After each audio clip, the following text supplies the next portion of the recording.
Ha guys, I'm still buzzing from the win. I'm still buzzing.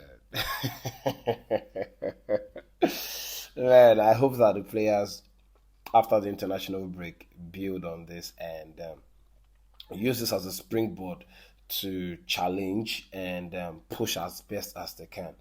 With the long list of injury that we have in the team, I know that it's going to be asking too much of the players, but I'm going to say that the best way to go about it from now on is taking a game one after the other, and hopefully that we make the most of the rest of the game going forward with what's left of the squad.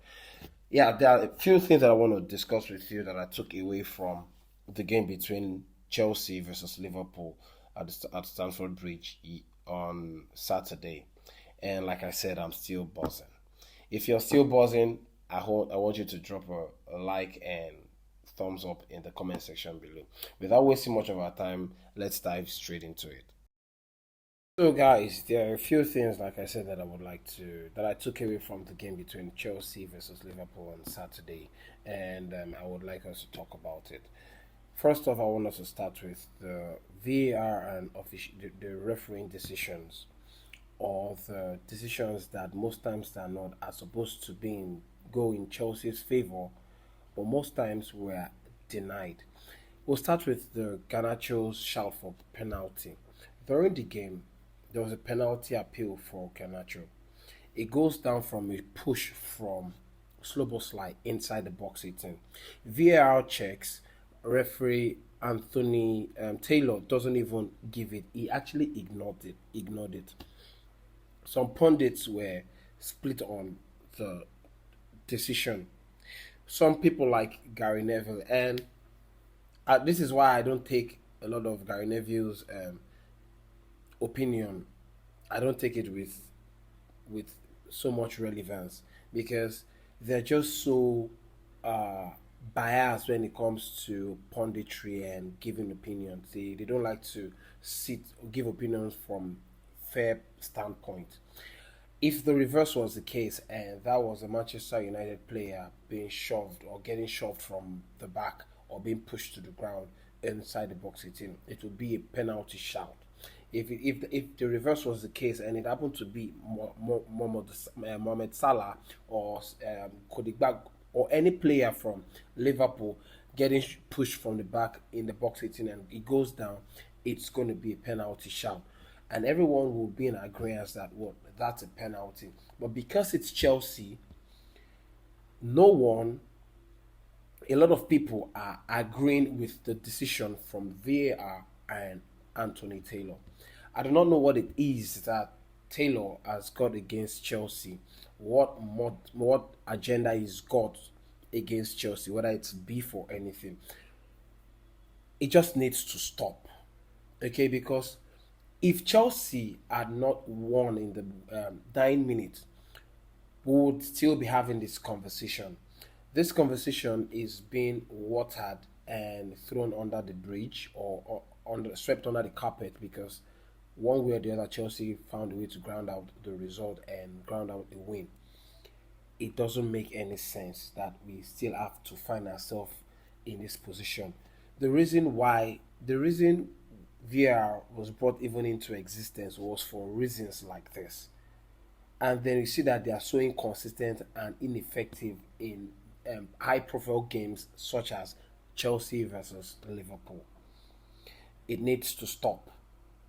Whatever agenda or issue the referees as a body have against Chelsea, and this is not just starting. This is coming way back for as long as I can remember. It just needs to stop. It just needs to stop. And then Maresca passionately ran down the touchline to celebrate with his boys and is being given a second yellow for being passionate. He's being clipped. Like, are these people supposed to be robots? How do you expect them to express their feelings? This is someone who's happy genuinely happy that he found a way to win despite the odds and everything that was stacked against Chelsea. And he found a way to win, and then he's been carded for it. I understand that it's now in the rule book, but at the same time, you expect that certain referees need to take initiatives.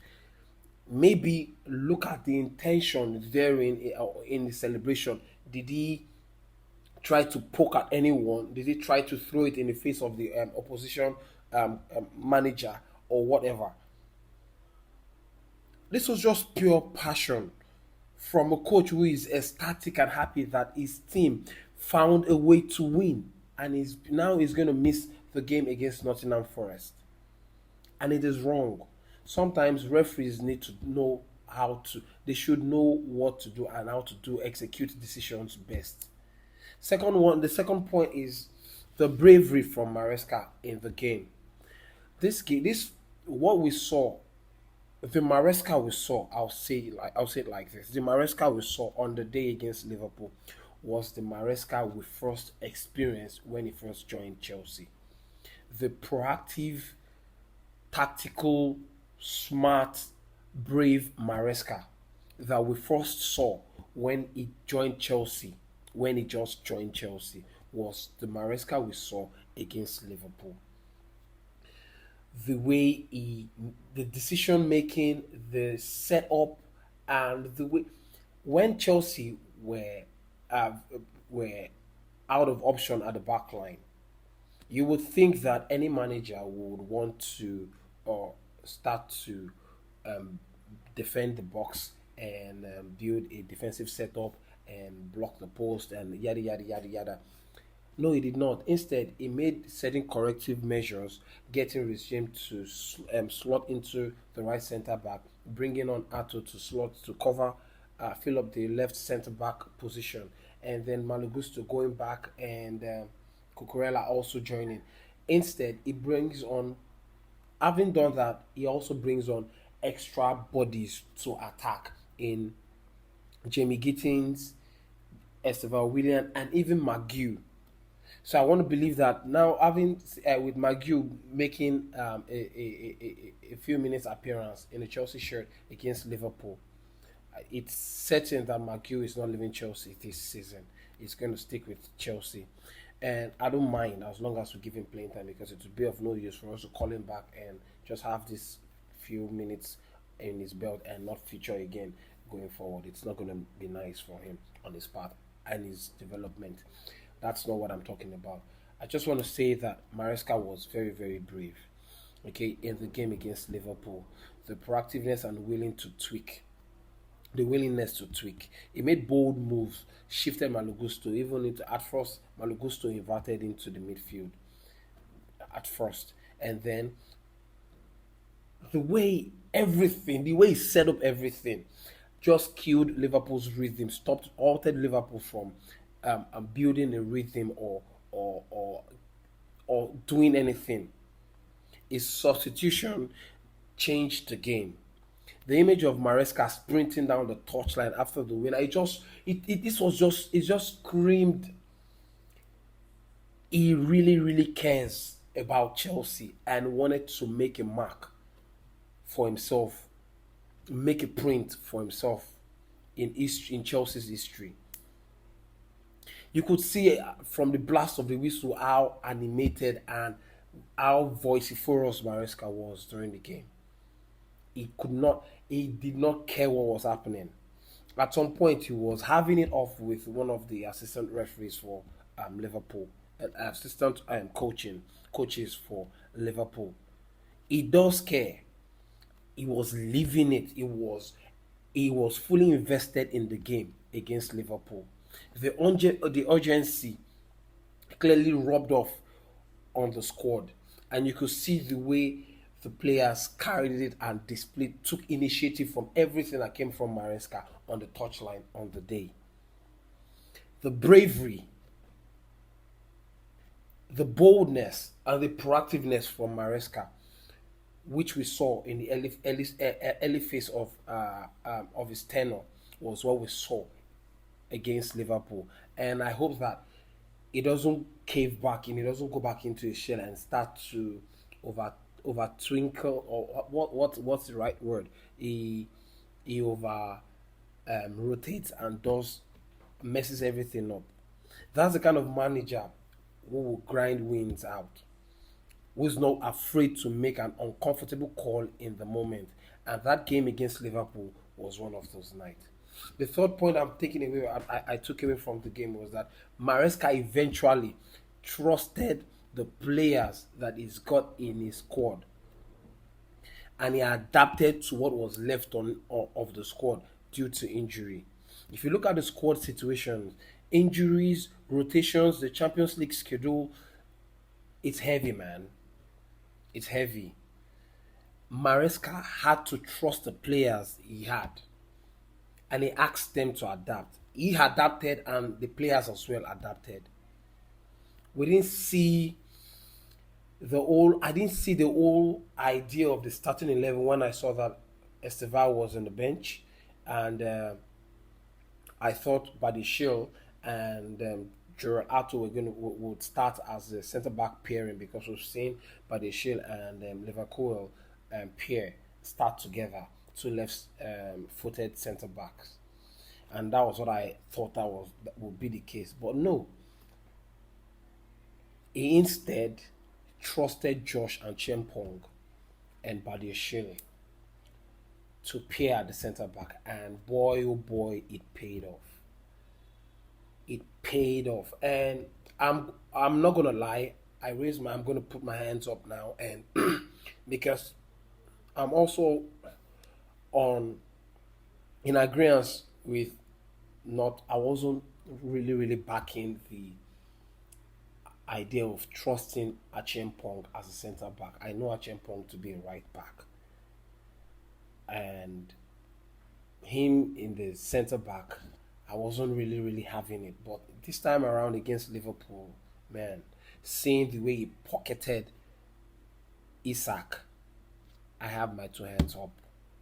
This is a player that realizes that the manager trusts him, and what he repaid. The players that he had in his squad paid Enzo Maresca. It just gives the players extra motivations and know they've got a chance and they have to take it. And boy, they took it. They took it and they took it and they took it with both ends. It didn't tinker endlessly. Maresca put faith in his. He really showed the boys that he really trusted them, and they paid. My fourth takeaway from the game is that the youngsters and the new faces show that they were ready to step up, and they really stepped up. I'm going to start off with Estêvão. That boy is him. He is him. He is him. He is him. I'm saying he is him. Estêvão William. What a moment for him. What a moment for him. He comes on, shows composure, and scores the winner. The kid is already a story on his own. He's a real candidate for the season's breakout star if he keeps getting the amount of minutes he's getting, or I even think that he's ready to start. Okay? He's ready to start. I just do not. I'm trying to understand where Maresca is coming from. He's trying to protect him and not to have him throw him under pressure. Okay? But the boy keeps showing that he's ready. He's ready to start. Sources lauded his English interview and humility after the goal. It's cute, but most importantly, he's very effective on the pitch. I don't care whatever it is that the family of Estêvão William are doing. Let them just continue doing it. I don't want to see him on any clubbing, whatever. I don't want to see him clubbing. I don't want to see him hanging out with any Miami lady, whatnot. Let him just focus on his ball. Let him live a life different from the lifestyle of Lamine Yamal. Okay? He should remain grounded. Whatever they keep telling him that keeps him grounded, let them not stop doing it. The sky is the beginning for that boy, Estêvão William. I'm so happy. Whoever recruited Estêvão William, whoever signed or brought into the notice of the Chelsea hierarchy, deserves a pay rise. And that's all I'm going to say as regards Estêvão William until the end of the season. Garnacho, on the day, he was also a menace. He was a problem for the Liverpool defense. He worked his socks off, although his output still needs some refining and brushing up, but he's ready.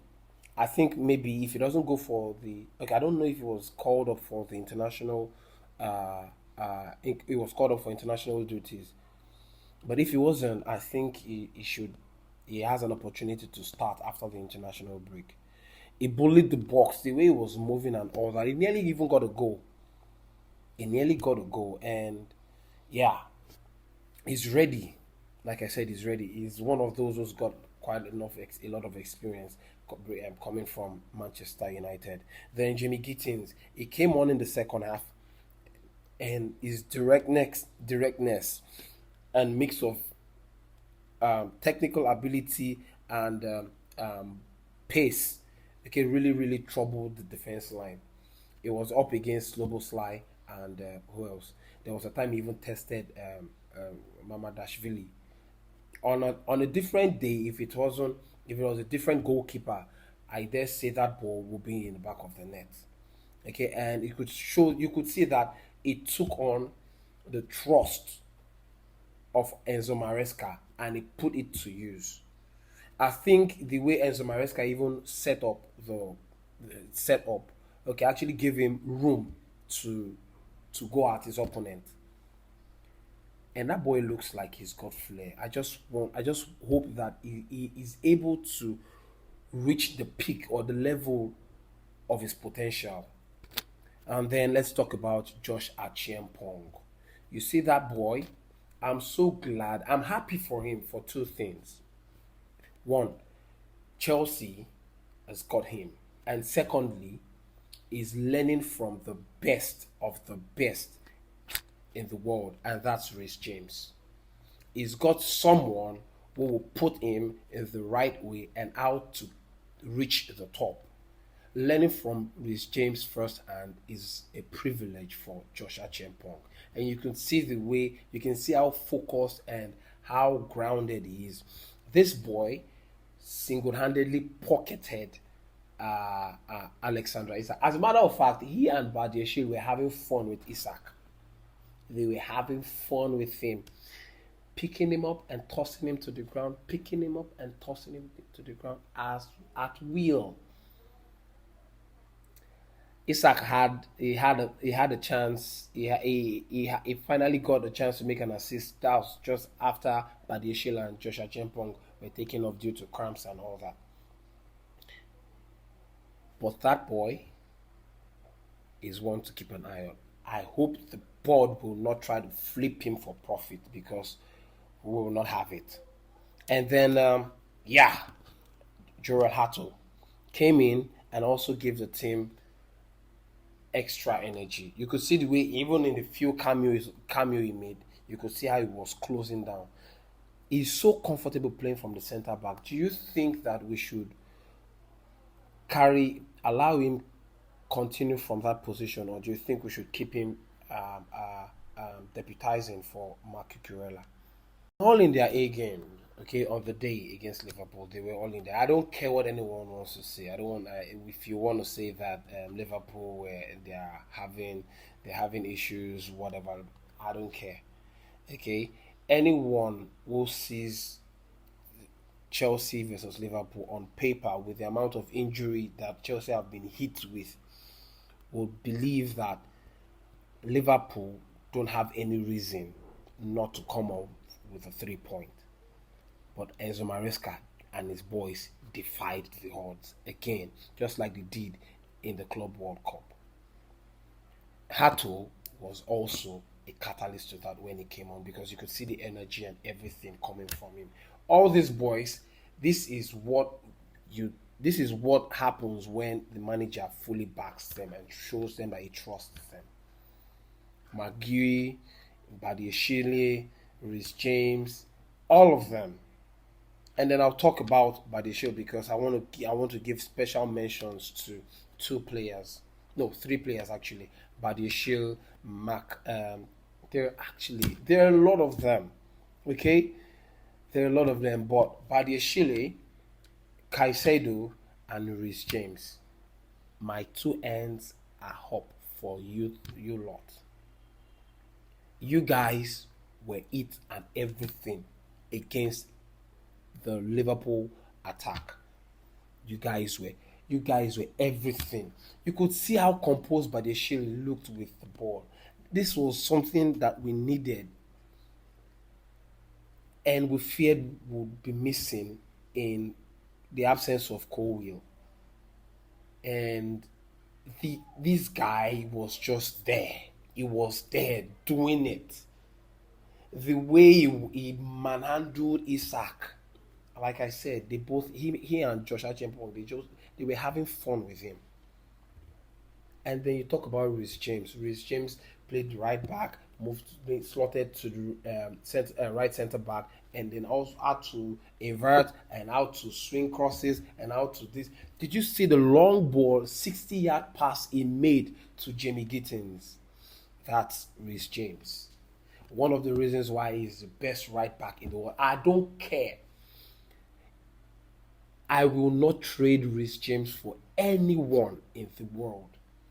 I don't want no Pedri. I don't want no Vitinha plus Moussa Dembele. I don't want nothing.